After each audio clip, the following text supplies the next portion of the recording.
dia, minhas lindas! Bom dia, bom dia, bom dia! Hoje é uma sexta-feira diferente, né? Não parece sexta-feira. Aqui em casa, meu marido vai sair trabalhar, mas as crianças ficam. Então, fica aquela atmosfera de parece sábado, mas não é sábado, é sexta-feira. Hoje tem culto. É uma bênção, né? Mas tô aproveitando um tempo antes do meu marido sair, trabalhar. As crianças aí estão dormindo ainda, então eu já tô parando pra gravar porque o Senhor já nos deu uma palavra pra hoje e tá linda, hein, gente? Tá linda. A respeito do coração, além do músculo coração que temos ali, porque a Bíblia fala tanto do coração. Em que sentido ela fala, né?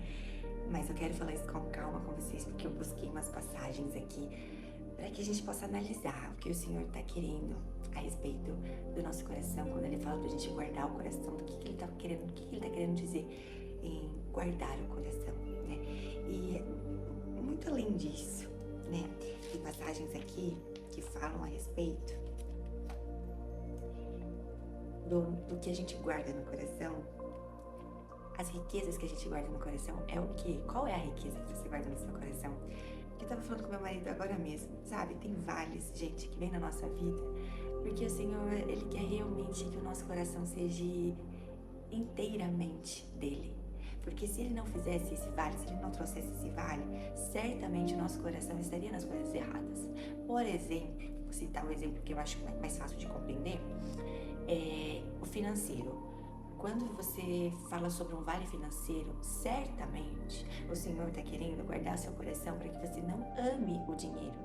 Quando Ele te dá a abundância, quando Ele te dá a fartura, você não ame o dinheiro, a ferramenta, sabe? Que você seja aquela pessoa de nariz empinado porque tem dinheiro. Porque, gente, é fácil falar que não vai ser assim, dobrar o joelho e falar: Deus, eu não vou ser assim, eu vou ajudar pessoas, me dê dinheiro, me dê dinheiro, me dê poder, me dê... Só que na hora que o Senhor dá, você não estava pronta para receber e você vai mudar. Na hora que você tiver com um carro melhor, você vai mudar. Na hora que você tiver com a casa melhor, você vai mudar. E não é isso que Deus quer. Por isso que Ele traz um vale financeiro, para tratar o nosso coração, para que a gente possa trabalhar nossa humildade, para que a gente possa trabalhar o dar, né? Que eu falei já lá no começo, acho que eu já falei sobre isso. A gente saber dar sem que receber nada em troca. Para doer, tem que doer. Tem que doer. Para que a gente entenda que o dinheiro, ele é ótimo. Ele abre portas. Ele é show de bola. O dinheiro é fera, só que ele é uma ferramenta que o Senhor pode nos dar, mas o Senhor é superior a tudo é dele, tudo é dele. Se Ele quiser te dar muito dinheiro, Ele vai colocar na sua mão muito dinheiro, porque gente, Deus não tem problema com riqueza. Às vezes a gente fica com essa coisa de ser cristão é ser humilde, ser pobre, é ser não sei o quê, e não é nada disso, não é nada disso. O Senhor, Ele é dono de tudo, Ele é dono das pedras mais preciosas. Você acha que Ele tem problema em te dar dinheiro, em te dar riqueza, em fazer você ser uma pessoa riquíssima? O melhor carro é o seu? Ele não tem problema com isso. O Senhor não tem problema com isso. A gente é que tem problema com isso. E às vezes, se Ele der tudo que a gente gostaria, num sentido financeiro, a gente ia ser um nojo. A gente seria um nojo. E é por isso que Ele ama tanto a gente, Ele cuida tanto da gente, Ele quer tão perto, a gente tão perto dele, que Ele... Vamos tratar primeiro esse coraçãozinho aqui, antes de eu te dar bonança. Deixa eu tratar esse coraçãozinho aqui, para que você não seja uma pessoa mesquinha quando você receber a promessa. Então, todos os vales, aqui eu citei o financeiro, o Senhor está tratando primeiro o nosso coração antes de dar a promessa, antes de a gente receber a abundância de Deus. Então, é sobre o coração, essa importância do coração, desse, como eu posso dizer, além do músculo, né, desse receptor do espírito, da nossa mente, o coração, onde as coisas que são guardadas nele. Ele é muito além de um músculo físico, gente. Ele carrega a nossa mente, ele carrega o nosso espírito. E é sobre isso que vamos falar hoje. Eu já tô me acedendo aqui, mas eu quero deixar isso para depois. Porque o Senhor já me falou muito sobre o coração, somente hoje. Já fiquei, ai meu Deus, é sobre o coração. Eu já tava com outra palavra na minha cabeça. Acordei pensando em outra coisa. Mas aí quando eu abri a Bíblia, o Senhor começou a falar sobre guardar o coração. Vamos falar sobre guardar o coração. E aqui estou. Nosso tema de hoje é guardar o coração. Mas antes, vocês já sabem, o momento mais especial da nossa campanha, a nossa profecia, Ezequiel 37. Gente, como eu falei com a Margarida esses dias, não precisa ficar lendo todos os dias, que às vezes vai bater até uma angústia com você. E ficar lendo e revendo tudo que você anotou e parece que não tem nada acontecendo ainda e já estamos no meio da campanha. Na verdade, a gente tem que descansar, a gente tem que deixar o papel ali, porque um dia a gente já anotou e sabe, né, o que a gente gostaria. Mas a palavra final é do Senhor. Não precisa ficar lendo aquele papel. Deixa ele ali do seu lado e vamos declarar para que seja feita a vontade do Senhor, para que seja traçados os caminhos do Senhor, além daquilo que a gente consegue ver. Ele é tão extraordinário que às vezes vai aparecer ideias na sua mente que você jamais imaginou. Quando você estava criando aquele papel, você nem passou pela sua cabeça algo que Deus está te dando agora. Isso pode estar acontecendo com você. Deus vai dar novas ideias, novas estratégias para que você saia desse vale. Ele vai dar, eu creio. Isso já está acontecendo, eu sinto isso, gente. Deus já está dando as ferramentas que a gente precisa para sair do nosso vale. Eu creio muito fortemente nisso. Agora vamos ler lá em Ezequiel 37, declarar para que seja feita a vontade do nosso Senhor. Só Ele sabe. A mão do Senhor estava sobre mim, e por seu espírito ele me levou a um vale cheio de ossos. Ele me levou de um lado para o outro, e pude ver que era enorme o número de ossos no vale, e que os ossos estavam muito secos. Ele me perguntou: filho do homem, estes ossos poderão tornar a viver? Eu respondi: ó soberano Senhor, só tu o sabes. Então ele me disse: profetize a estes ossos e diga-lhes: ossos secos, ouçam a palavra do Senhor. Assim diz o soberano Senhor a estes ossos: farei um espírito entrar em vocês, e vocês terão vida. Porei tendões em vocês, e farei aparecer carne sobre vocês, e os cobrirei com pele. Porei um espírito em vocês, e vocês terão vida. Então vocês saberão que eu sou o Senhor. Vamos voltar lá para o nosso tema de hoje, a respeito de guardar o coração. Quando a palavra de Deus diz aqui em Provérbios 4, 23, acima de tudo, guarde o seu coração, pois dele depende toda a sua vida. É o que eu estava querendo dizer para vocês antes. Pois dele depende toda a sua vida. O que você tem guardado aí dentro? Como eu disse para vocês, tem vales que vêm só para que o Senhor proteja o nosso coração e a gente não guarde nele coisas do mundo. Porque se a gente estiver guardando nele coisas do mundo, certamente aqui a gente vai ficar e vai descer, não tem como subir. Se você guarda no seu coração coisas do mundo, se você guarda, como eu disse, o dinheiro é uma ferramenta, que daqui é para você sobreviver na terra. No céu você não vai precisar de dinheiro. Lá a coisa funciona de outro jeito. Aqui, somente aqui, a gente precisa do tal do dinheiro. E se você estiver guardando a ferramenta dinheiro no seu coração, certamente você vai ser uma pessoa horrível, uma pessoa mesquinha. Então, o que você tem guardado dentro do seu coração é o que vai depender toda a sua vida. Então, para que quando a gente escolhe depender de Cristo, depender em se parecer mais com Ele, a gente coloca a autoridade de Cristo, de Deus na nossa vida e a gente entrega tudo a Ele. Então, se você era uma pessoa e você pensa assim, nossa, Senhor, eu sou uma pessoa tão horrível, eu tomo decisões tão erradas, eu não sou digna, né, do seu perdão. Quando você coloca a autoridade sobre Ele, Ele vai governar todo o seu coração. É Ele quem tem autoridade de decisão em você. Nem seus pais têm a autoridade que Deus tem em você. Nem você mesmo tem a autoridade de Deus em você. Então, quando você escolhe colocar no seu coração a autoridade de Deus, é Ele que vai governar tudo. Então, às vezes você tem uma decisão da carne que seria errada ali no seu trabalho, faz de conta. Ninguém tá vendo, mas você vai fazer uma coisinha ali que ninguém vai ver. Que isso vai te vangloriar, que isso vai te ajudar, que isso vai acelerar alguma coisa ali, você tá querendo fazer ali pra poder se sair melhor, poder, né? Enfim, vocês entenderam. Mas esse ato, essa atitude é errada. Só que você deu autoridade para o Senhor, você deu autoridade, você é aquela pessoa que já entregou. Só que por um momento você pensou em fazer tal coisa. O Senhor, Ele vai te constranger. Ele vai te constranger, Ele vai tomar autoridade e não vai deixar com que você tome uma atitude dessa. Não vai, porque Ele tem autoridade no seu coração. E você vai, o Espírito Santo vai te tocar e Ele vai te constranger a não tomar atitudes que o Senhor Cristo não tomaria. Vocês entendem isso?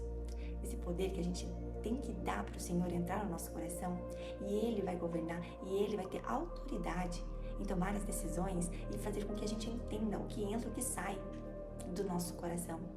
A autoridade que a gente está dando para as coisas, Ele vai arrancar tudo isso e Ele vai entrar. Então, gente, era sobre isso que eu queria falar a respeito de Provérbios 4:23. Só que a Bíblia cita tantas vezes o coração. Eu até separei algumas coisas, porque são muitas citações, mas para que a gente entre na mesma linha de raciocínio, eu separei Mateus 6, deixa eu só confirmar se é 6 mesmo, 6:21. Pois onde estiver o seu tesouro, que era isso que eu estava falando, aí também estará o seu coração. Cuidado, meus amores, cuidado com o que o Senhor, com o que o seu coração está guardando. Certamente é o que você carrega, certamente é o que domina você. Então eu espero que quem esteja dominando o seu coração seja o próprio Senhor. Somente Ele, gente. Porque através do amor dEle, quando você se preenche somente dEle, esquece todo o resto. Esquece todo o resto. Gente, nem o seu marido tem a autoridade que o Senhor tem sobre você. O Senhor tem autoridade sobre o seu marido, sobre a sua casa, sobre os seus filhos, sobre os seus pais. É pra Ele que você tem que entregar. Tira completamente o controle que você tem sobre a sua vida, sobre o que você acha que você precisa fazer, sobre o que você acha, o passo que você acha que precisa dar. Quando você entrega o controle para o Senhor e se preenche, Ele vai dizer para você o que é para ser feito ou não, ou é para continuar quietinho esperando a vontade dEle. Mas isso vai ser através da paz dEle. Somente a paz dEle vai te dar a certeza sobre as decisões. A paz dEle excede todo entendimento, gente. É Ele que vai te trazer paz sobre as decisões. E com essa paz você vai ter tanta alegria que você vai saber que é Ele por trás de tudo. Só que para isso o seu coração precisa estar mergulhado no Senhor, preenchido do Espírito Santo. Você olhar para Cristo, como eu já falei aqui, como o seu exemplo de vida. Se parecer mais com Ele. Cada vez mais se parecer mais com Cristo. É o exemplo que Ele nos trouxe. Lucas 8:15. Mas, aqui fala sobre,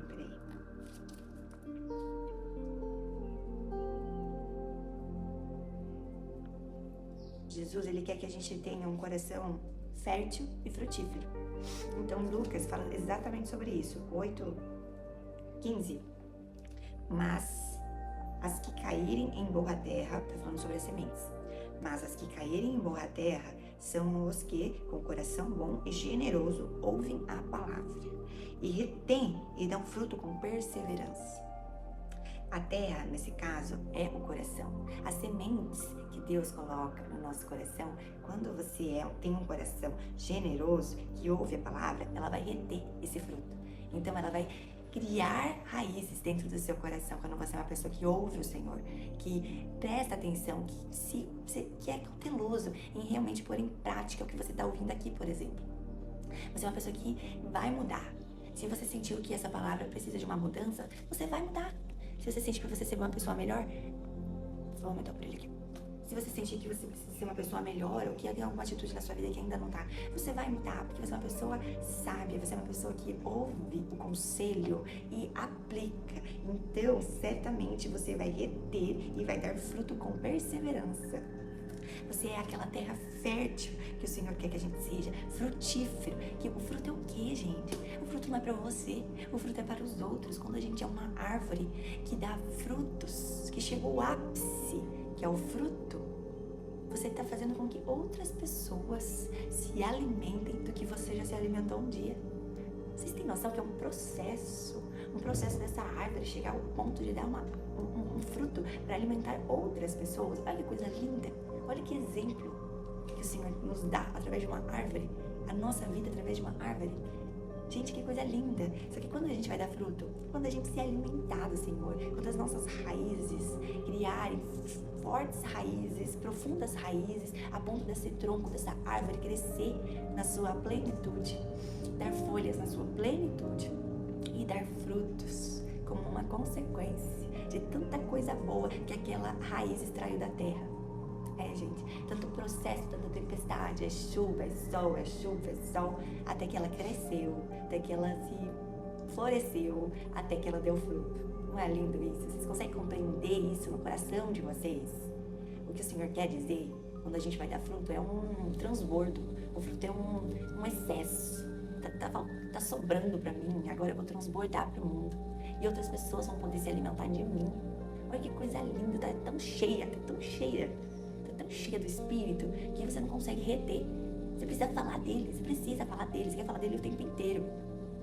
Isso é fruto, isso é só o Espírito pode dar. É só quando a gente se preocupa em parecer mais com ele, é só quando a gente se preocupa em ter ele na nossa vida, a gente começa a dar fruto. E você não precisa ler a Bíblia inteira para isso, você não precisa ser um teólogo para isso, você precisa amar, entregar seu coração inteiramente pro Senhor, inteiramente. Não tem um espacinho ali que você tá dando corda pro pecado. Ele entrega inteiramente, você tá descansando literalmente no Senhor. Eu sei que há problemas aqui que parece não haver saída, mas para Ele, entrega inteiramente seu coração para você ver o que vai acontecer. Se você ainda não conseguiu descansar, descansa, entrega esse coração para você ver o que o Senhor vai fazer na sua vida. A palavra de hoje é essa. Eu espero que vocês tenham compreendido o que o Senhor está querendo dizer através do guardar o coração. Entender que é um membro, além de um membro, é um lugar ali onde a gente tem que guardar as coisas corretas. Que através desse guardar as coisas corretas, a gente vai florescer, vai frutificar e vai transbordar na vida de outras pessoas. E é pra isso que a gente tá aqui, né, gente? Eu espero que você tenha compreendido, que você tenha recebido. E agora a gente vai ficar com a oração da nossa irmã Margarida. Senhor, santo e justo, hoje nos apresentamos diante de Ti como mulheres que gemem e suspiram diante da dor, apresentando os nossos ossos secos. Somos aquelas que não se conformam com a situação que estamos passando no momento. Não queremos mais ser confusas, inconstantes, desanimadas, tristes, prostradas ou dominadas pelo pessimismo. Pai, vemos nossas famílias desfeitas, corações feridos, mentiras sendo celebradas e mesmo feridas, nós não nos calamos. Queremos ver nossos sonhos restaurados. Clamamos por misericórdia, por verdade, por restauração. Como diz Tua palavra, Senhor, ouve com Teu sinal os que gemem por tudo isso. Então, Pai, ouve cada mulher que ainda ora com lágrimas. Ouve aquela que se ajoelha todos os dias e intercede por Tua casa. Ouve aquela que está exausta, mas ainda jejua pelos seus filhos. Ouve aquela que não se corrompe, mesmo rodeada por escuridão. Não somos perfeitas, Pai, mas ainda temos temor. Guarda nossa alma do engano, guarda nossa mente das muitas vozes, dos barulhos, da confusão, da frieza, da conformidade, dos pensamentos que não Te agradam. Fortalece-nos para permanecer de pé, mesmo quando tudo parece desabar. E se cairmos, que seja aos Teus pés, aonde há cura, consolo e recomeço. Marca-nos, Pai, marca-nos com a Tua presença, com o Teu Espírito. Marca-nos como Tuas filhas, separadas, santificadas, protegidas. E que o nosso clamor seja ouvido no céu, porque mesmo em sofrimento, nós escolhemos te adorar, mesmo em gemidos, nós escolhemos confiar. A ti a honra, a ti a glória e a ti todo o louvor. Em nome de Jesus, Pai, eu te peço e te agradeço. Amém.